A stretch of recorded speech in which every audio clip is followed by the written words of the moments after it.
Peter Polansky completes the Lucky Loser Grand Slam, Andy. Hey, oh.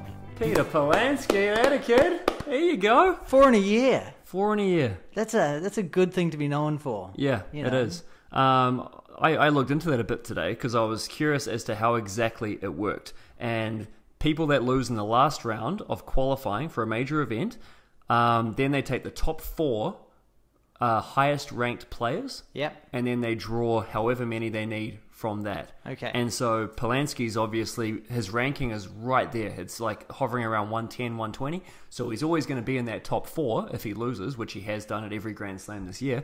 And at the Australian Open and the US Open, he was the one who physically picked his name out of the hat. Really? Yes. Wow. he actually was the guy. What a good situation to be in. I know. Decide He was your like, own I'm fate. going to decide my own fate. I'm going to put my own hand up, and look what happens. Especially after losing, he had a bit of a battle there last round of qualifying, losing 6-3 in the third, something like that. It's tough. Yeah, it is tough. What a pick me up. What a pick me up. So he's gotten into the main draw, and he's got as good a chance as any. Why not? Well, I don't think he's got as good a chance of any. Zverev does not do well in the Grand Slams. True. Why not? I haven't got him going far. Yeah, well, there you go. I've actually got him going quite far, but we'll get more into that later. But you know what? Zverev at the Grand Slams, he's a different player. What do you get for losing first round? 50K? Is it that much? I think it's something like that. It's a crazy amount. But Man. I mean, if you're a lucky loser, I would take that. Absolutely. Well done. Absolutely. Good well on done. you. Yeah, good on you, Pete. Okay, so we had Winston-Salem in North Carolina this week, where we had Daniil Medvedev beat Johnson 6-4, 6-4. Medvedev didn't lose a set all week. Yeah, he was pretty good, wasn't he? Showing some good form coming into the US Open. We'll see if the length of the matches helped or hurt. I mean, I guess we'll find out. Well, you talked about picking Domino last week as your pick to see, and after he beat him, he was pretty much unbeatable. Medvedev. That was the early matchup that was intriguing for us, and the winner of that won the tournament. That's right. I picked Rublev last week. What happened to Rublev? I woke up Tuesday morning pretty pissed off. The first set he went out there, he lost it 6-3. First set he served 57% and won 14 of his 16 points. Okay. So that's very good. Yes. Right? In the second set, he served 10%. He got 10% first serve percentage. Yes, he got 2 first serves in the entire set. And of that, he won 1 of those points. Now, did he tank? I don't know, but that's... You got to ask the question, don't you, with those stats? That's some shocking statistics for a professional tennis player, hopefully trying his hardest. 10%. 2 first serves in a set, Gareth. I mean... What I don't understand is, and I've never tanked a match, but if I'm going to tank a match, I'm probably just going to roll the ball and let my opponent beat me. Well, that's it. So I don't understand his strategy. I had a teammate of mine, and he said, just make it respectable. And that's what he did. 3 and 2, no suspicion, doesn't raise many eyebrows, and there's a respectable set in there. It's not love and love. You're not asking some questions. No, tanking is, I don't know. To me, that was, if there's tanking, that's it. Yeah. That's it.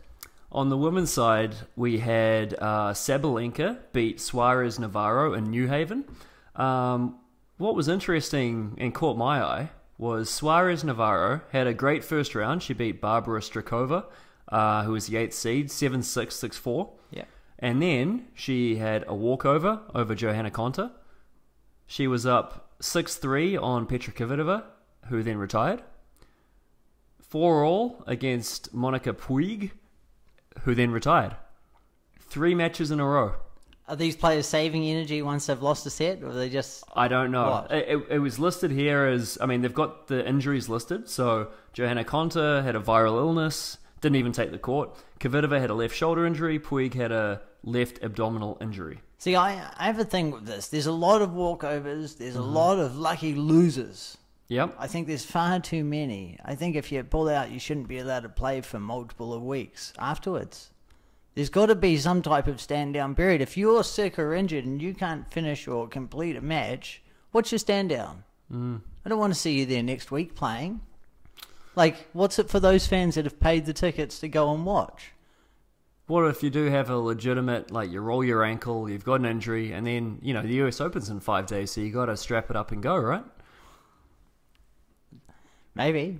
I mean, it's tough. If you're that injured if you're that injured, then you know, I don't know many serious injuries that really 4 or 5 days, or just go out there and gut it out there. And we've talked about this before. You're not going to go out there and gut it out if it's the week before a slam, right? Exactly. And there's no incentive. Those names of players that you said, a couple of seeds in there. Conta, I picked her in the US Open going reasonably far as unseed, but if they're just going in there for a couple of matches and then going to pull out, why enter it all? You know, you can go and play a couple of exhibitions and get some matches and probably get paid more. They could probably argue that that's not their strategy going in. I mean, obviously we can. Yeah, you know, well, I mean, it's. If we're cynical about it, then that's exactly what they did. And I am. Yeah. With most things. Yeah. I mean, these are odd scores though to withdraw, right? Like, I mean, I get it. The first one, you're down a set. Yep. Okay, I'll take a loss here. But not Suarez. Monica Puig was 4-all in the first set. That's an odd place to retire. I don't know. That's a tough one. Yeah. I mean, it's an unusual circumstance to get that path to make a final. Yes, it is. So we'll get into the US Open preview momentarily. The big news that came out this week was the French Open. Well, let's just not specify. Well, let's not focus on Serena yet. But what the French Open have done is they have changed their clothing policy. Yes, that's the blanket news here. Yep. What this means, though, and this is what made news everywhere, is that Serena Williams' Nike catsuit is now banned. What a shame. Yeah, I for one really enjoyed it. Here's what he said. It's Guidicelli. I'm sure I butchered that. The French Tennis Federation president. He said that the catsuit would not be allowed under the new dress code because he thought we've gone too far. It will no longer be accepted. One must respect the game and the place. What is too far, Gareth?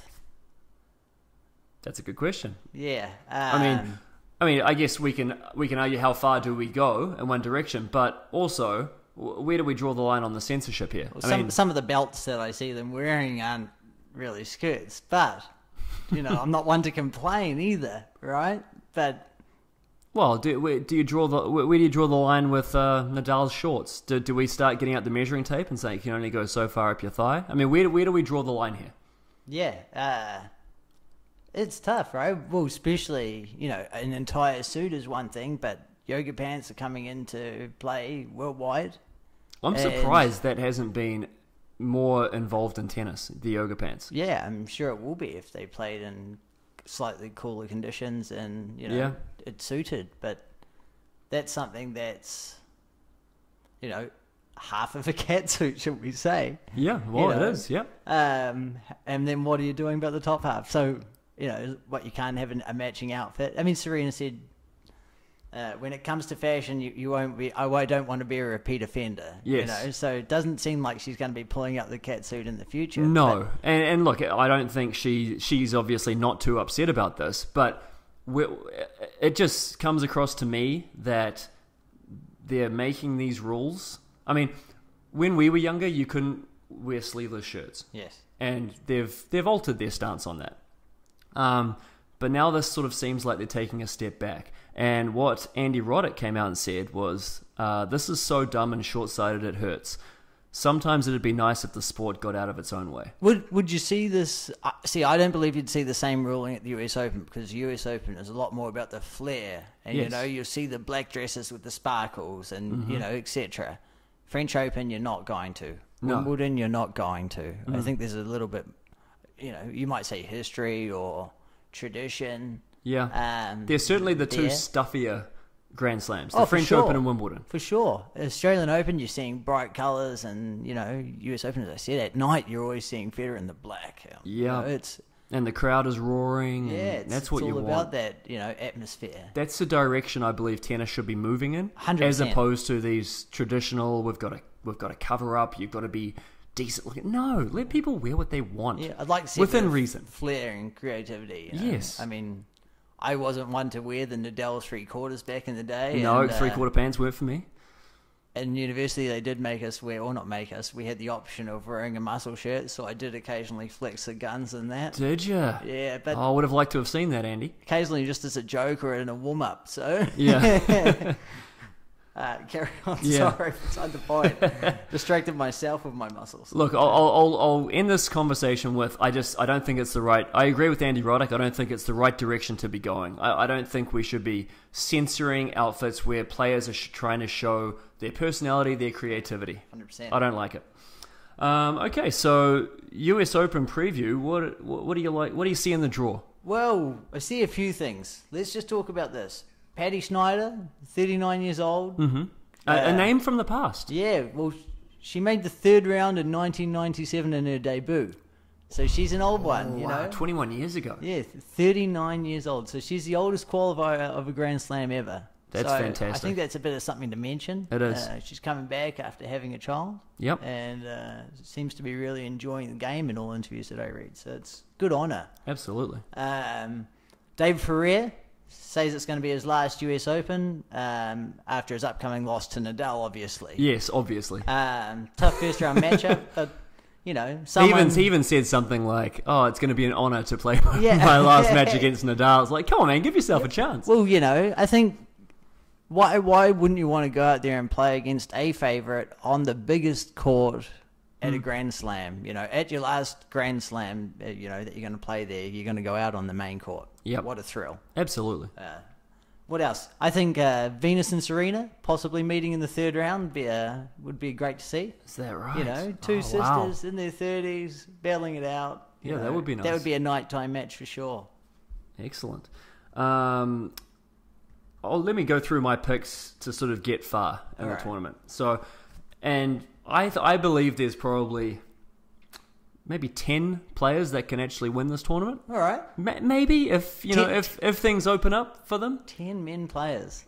But in saying that, the way the draw is structured, there's not that many. No, it's tough because people get knocked out. But in the top quarter, I like Nadal. I think he's coming in super hot. He's going to be really tough to beat, but I like him getting through. The only other players that I think can challenge him are Kevin Anderson and Dominic Thiem. Yeah. In that top quarter. The next quarter, which can I mention something? Please. I think in that first quarter, I think Batista Agut has a good shot. I think he takes out Kevin Anderson. What? Yeah. We'll see how that goes. He's got a tough route to get there. But I have Batista Agut playing Nadal in the quarter. That's interesting. Yeah. We'll see how that goes. Bit of an all-court game, but solid from the back of the court, and he'll frustrate players over 5 sets. I think I like Taylor Fritz getting through there. But anyway, that's okay. Ooh, we might have a sneaky side bet going on. In the next quarter, we've got 4 players of mention. Milos Raonic, Dimitrov, Isner, and Del Potro. I like Del Potro to get through that quarter. He's my pick. I think you're missing Wawrinka in there. Well, yeah, and we can get into the marquee matchup. Yeah. Again, Wawrinka's got Dimitrov first round, which was in Cincy. Is that right? Yeah, I think so. Which is going to be a really close match. I picked Wawrinka to beat Dimitrov in the last tournament. I'm picking Dimitrov to get through this round 1 match simply because it's best of 5. And I think Dimitrov's at the right time of his career to be able to pull that one out. I think you're biting yourself in the butt there, Gareth. Oh, no, we'll see. I think... Hang on, I've got it over here somewhere. I like him. I like him to get through there. I can't find it, but I believe Wawrinka is 2-0 over Dimitrov in Grand Slams. So... I believe he'll go 3-0 over Grand Slams. Okay, well, we can agree to disagree there, my friend. You've got him going. I've got Wawrinka going all the way through the quarters. I think it's the best matchup in the first round. Yeah, 100%. Obviously, yes, definitely. So anyway, I've got my I've got Del Potro getting through, but I do like Isner, Dimitrov, Raonic to challenge him in that quarter. The next quarter, I believe, is the weakest quarter, and I've got Zverev, and I'm going to live to regret this right now. Yeah, this is gonna be the time where I lose all credibility. I've got Zverev getting through that quarter, and I've got him beating Cilic. You've got him, See, I think we're both on there being the weakest quarter and there being upsets. Yes. I think there's going to be a slew of upsets, but I still like Zverev. I think it's Zverev's time. He hasn't gotten past a quarterfinal in a major. This is it. Yeah, this is it. Come on, Alexander. Yeah. I knew I shouldn't have whacked the table because it upset the dogs. I really like Tiafoe and Nishikori in this quarter. Yep. I don't necessarily think they're going to go all the way to the quarters, but that's the matchup that I'd like to see go all the way. Those are the two players that I'm going to follow. Tiafoe has got a really good shot at getting far, I think. He's a good, strong player, good open draw. Yeah. Yeah. I think it's there, Absolutely. It's his time to shine. In the bottom quarter, what a matchup. Could throw up some interesting matchups. But I've got Djokovic getting through. Yep. Over who? Well, it's tricky. It's tricky. I like Fognini in that quarter as well to do some damage. I don't know how far Federer is going to get. And I think... Final at Cincy, man. I know. And he was hot. I don't think he can get through Kyrgios and Djokovic to get through to the semifinals. Back to back. Yeah. Now, Kyrgios may lose first round or second round and not even get to who knows? Federer. So it's a toss-up. But those are my picks. Nadal, Del Potro, Zverev, Djokovic. That's who I like to get through to the semifinals. Yeah, I've got Djokovic playing Federer in that quarter.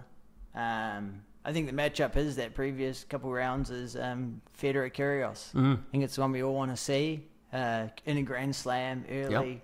Put the pressure on, and I'm expecting a boom match there. Be a big. I'm also expecting Kyrgios to not care in his opening couple of rounds and sort of favour his hip a little bit and throw up some interesting serves. Maybe he'll serve like Federer and serve like Djokovic and serve like a few different people. Yeah. I mean, it's bizarre how he's emulating other players' service motions. I've never seen a professional tennis player do that. So cool.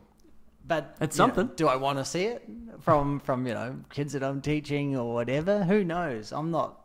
Not me, right? But we coach a young tennis player who changes their motion almost in the match, and we say, "What are you doing?" But then Kyrgios goes out there and does it. Yeah, just what he's feeling, whatever he wants to do. Who knows? It is hair-pulling stuff. It is. Some other things to watch out for. I've got Denis Shapovalov beating Felix in the first round. The two young Canadians are playing each other. Yeah. And then I've got him getting through Query as well. So that's what I deem to be an upset pick. Well, he's got to, right? He's got to defend those points. Yeah. I think it's going to be a tough first-round match for him playing Felix. Yeah.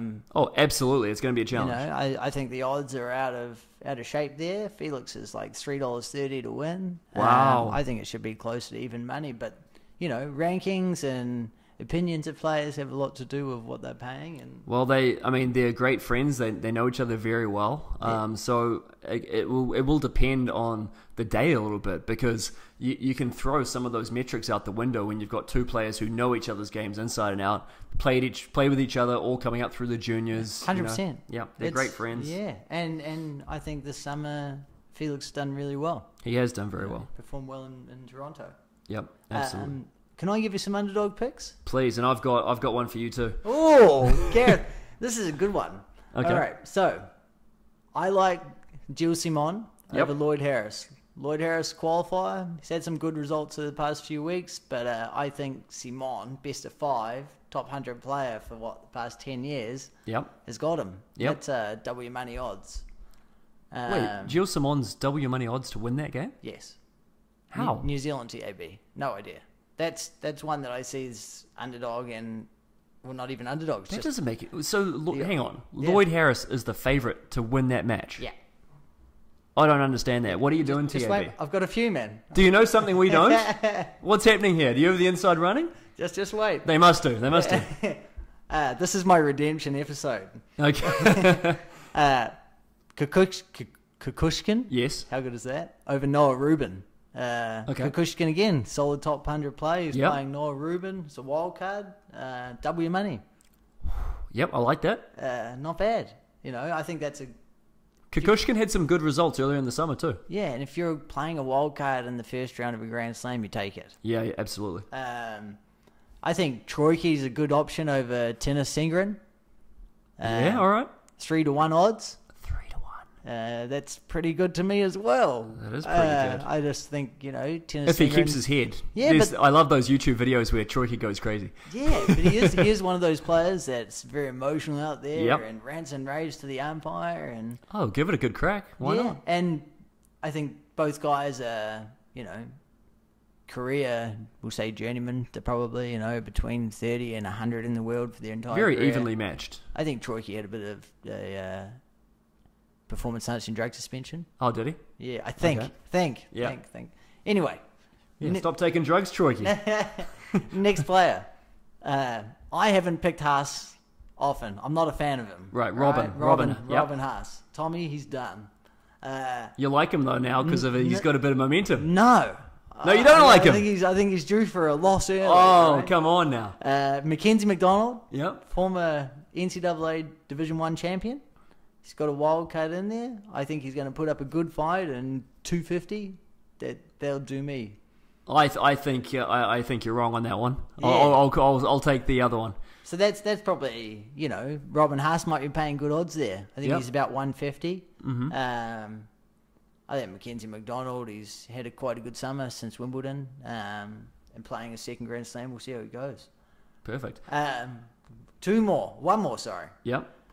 Roberto Carbal's Barrena. Yep. Is that right? We'll see. Close, But yeah. he's playing Mitchell Kruger. I saw Mitchell Kruger a few years ago smash Dominic Thiem in the US Open Juniors. All right. He just qualified for the US Open this year, so good on him. Yep. But I think Carbal's Barrena had a good week last week in Winston-Salem. He beat Ramos Vinolas, and he lost 5-5 to Cole Edmund. Okay. I think that's too good to beat Mitchell Kruger, and he's paying 210. So that's a few underdog picks. I've got a few that I think are out of the are slightly off. I think that they're pretty easy. Lahovic over De Zemur is paying 170. I think Demonor over Taro Daniel 150. I think that's pretty easy. Yeah. And Cameron Norrie's paying 140 to beat Jordan Thompson. I think Cameron Norrie's going to go through to the third round at least. Okay, Yeah, perfect. carry on. I've got my... What's your pick, Gareth? I've got my one pick, my one underdog pick, One. and that's Casper Ruud, the young man, to Yep. beat Guido Pella. I like it. Yep, that's my big pick. Watch out for that one. I think he's 210, 220 as well. Yeah. Not bad. I shouldn't know that off the top of my head. But No, but here we are. Don't want to say you've got a problem, Andy, No, but hey, whatever. Just looking at it all afternoon and seeing what ones I think are slightly off. Yeah, those are them. We've got a few Kiwis playing, Gareth. Yep. They're all in the doubles. Surprise. Yeah, we're a doubles nation. Yeah. Marcus, and he's playing with Wesley Coliff again. I think they've got a good shot to win their first round. So does Sixtek and his partner Sharon. I think they're both going to win their first round matches. Yeah. They both got tough second round matches playing against high seeds. Michael Venus and Raven Klaassen, they have a possible matchup with Ben McLaughlin and Shroof. I think it could be a long tournament for Shroof, as I see him winning in multiple matches in singles. Okay.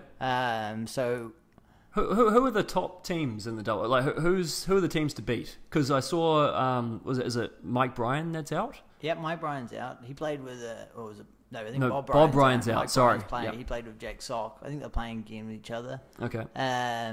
Coaching and Piers, they're the second seed. Yep. Well, they've had a spotty year though, haven't they? Yeah, they've had a very spotty year, and they're playing a team that I've talked about before, Aravalo and Reyes Varela. Yep. We'll see how good the pronunciation is. But and that's a tough first round matchup. You know, I think that team, I've said, has won 10 challenges in I think watch out. That could be a sneaky side one. Yeah. And we talk about depth in singles, Andy, but there's plenty of depth in doubles too. There's not a lot of weak teams, is there? It's tough to get in there, We've got a few guys up there, Michael Venus now's top 8 seeds. You're stoked about that because at least it gives him a couple matches before he plays a seed. Yeah. Marcus and golf, that's tough, I think one of them wins first round, Marcus, and he has to play Jamie Murray and Bruno Suarez. And I think if Sitek wins, he has to play Marcelo Mello and Kubot, I think. Yep. And that's tough. Those are tough, yeah. Right? What do you do? Those are established teams and, they've been around and had solid years. Yeah. You can't come out of the gates in doubles slowly anymore. You can't come out and get broken early in the set and just break them twice. It's not you're done. You might as well wait for the super tiebreak. These guys are still established. Although that's not the case in the Grand Slam, but no, yeah, this Grand Slam it is. Oh, it is. Yeah, so it's 2 sets and then super tiebreak. No, 3 sets, but it's it's tiebreak for the third. Tiebreak for the fifth. Okay, right. Shorten at the end. We got to enjoy that. Yes. I'm a big fan. Yeah, let's make that the case in the singles. No, we won't get into that again, Andy. We won't get into that. What about on the women's side? What we got? I think the women's is very interesting. I can't toot Serena's horn enough. I think she's the player to beat. She's paying $6 to win. That's $6. I think she's going to go all the way. So is Hallop the favourite? No, she's the favourite. It's pretty even. There's about 4 or 5 players that are under $11.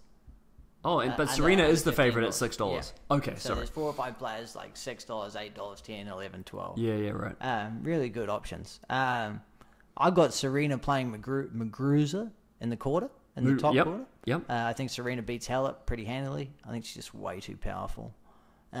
Second quarter, I've got... Assuming, of course, that the Serena who lost, was it 0-0? Yeah. Doesn't show up? Well, I mean, that's why you play the game. That's why we watch the sport, right?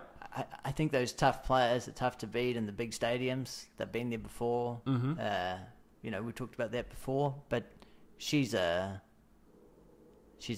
big lights player. I think they'll put her in there and she'll just clean them up. Yep. Anyway, who else do I have? I got Sloane Stephens playing Julia Georges.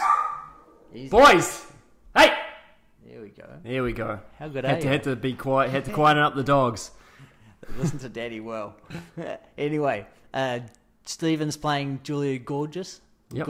Yep. Yeah. I think Sloane Stephens, she could make a run. She was disappointing at Wimbledon after doing really well at the French. So, maybe she's turned things around and actually focused going into this Grand Slam. Fantastic. Yep.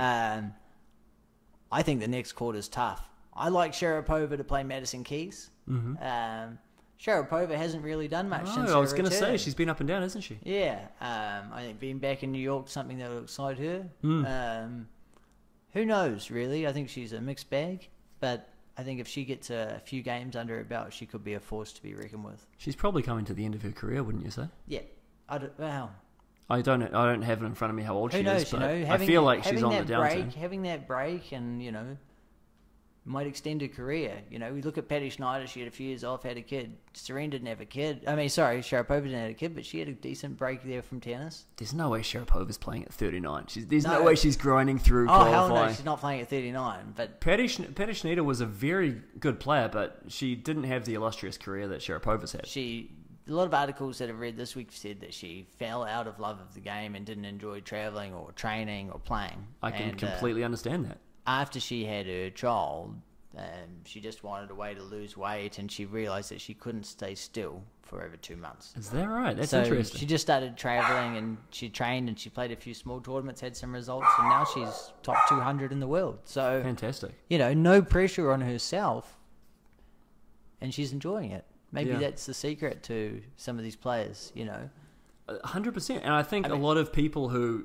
turn on the TV once every couple of weeks, casual observers to the game, watch their players play, don't realise what a grind it is for so many players. If you're not Federer or Djokovic and you're not travelling by private jet to place, it's a grind. Even then, it's more of a drain for some of those top players because after every match you go do an interview. What did Federer say this week?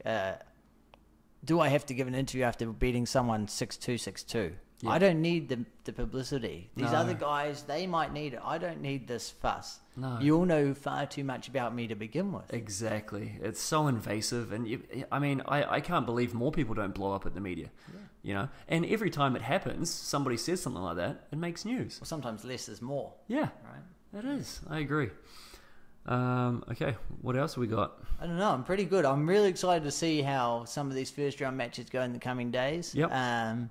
Next weekend, we'll be back, round of 16. That's it. We'll have a better idea of how the second week is shaping up.